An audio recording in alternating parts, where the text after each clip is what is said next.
हमको हिचकी क्यों आती है?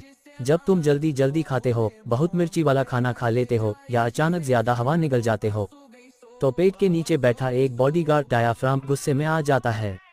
वो कांपता है, हिलता है और आवाज करता है, हिच, यानी हिचकी। मतलब तुम्हारा शरीर खुद बोल रहा होता है, भाई थोड़ा धीरे खा लो, सांस लेने दो। कुछ लोग तो कहते हैं हिचकी आती है जब कोई आपको याद कर रहा हो, लेकिन डायाफ्राम कहता है याद व याद नहीं, ये सब गैस की बात है। तो अगली बार हिचकी आए, समझ जाओ डायाफ्राम नाराज है। Subscribe for more information.